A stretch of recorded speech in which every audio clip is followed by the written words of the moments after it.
Balade culturelle du week-end sur B1, messieurs, mesdames, bienvenue à tous. L'industrie de la musique congolaise garde encore toute sa puissance sur les plans national, africain et international. Une question au cœur des débats entre chanteurs, opérateurs culturels et chroniqueurs. C'était dans le cadre de la Journée internationale de la musique célébrée le 1er octobre dernier. Une journée initiée par les violonistes Yehudi Menuhin dans le but d'approfondir la réflexion sur les rôles de la musique à travers le monde. Elle a bercé et continue à bercer plusieurs des générations avec différents genres et styles. La musique congolaise ne cesse de connaître une mutation.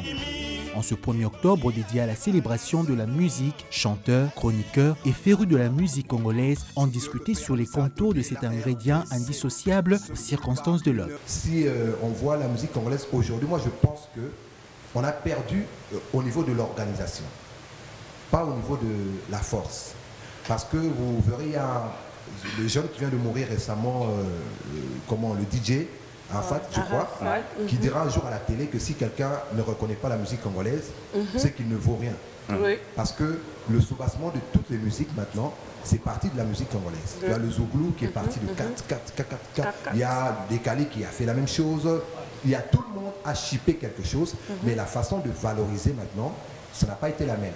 À un moment donné, le Congo a dominé le continent, musicalement parlant, et il y a eu les Ivoiriens qui se sont dit, qu'est-ce qui se passe? L'hégémonie congolaise, il faut à un moment donné l'arrêter, il faut que nous aussi nous vendions notre musique. Et aujourd'hui, ils ont cherché aussi à mettre sur place des structures, même des salles. Moi, j'y étais à Abidjan, j'ai vu le palais de la culture, je vous dis, c'est quelque chose adapté au standing actuel. C'est ça, c'est-à-dire ce sont des gens, ils ont réfléchi, qu'est-ce que nous allons faire? Et ce qui manque au Congo. Les années Zaïre ne sont pas... Si les mots dans la musique congolaise sont légion, pour certains, le manque de solidarité artistique demeure un vrai obstacle pour l'industrie de la musique congolaise. Il y a beaucoup de polémiques qui ont gangréné notre musique. Il y a une chose à laquelle je vais être allusif un peu, c'est aussi la cohésion de ce que l'on présente. À une certaine époque, notre musique a été bien vendue parce que nous faisions tous ou incarnions, comment le dire, la même danse, quoi. Par exemple, rien que ça. Si une danse allait de Wingé, Kofi la prenait, les autres aussi. Ça faisait que c'était à l'instar de la danse actuelle. Je donne l'exemple à Youp de Innocent, par exemple. Qui est en train de faire furie. Si tout le monde prenait ça, par exemple, ça bougerait les choses.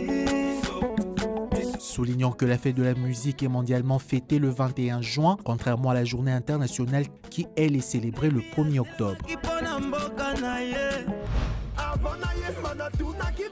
Une occasion pour faire la promotion de chaque nation à la matière, à l'instar de la RDC, pays réputé de la rumba. Sans réfléchir, ok.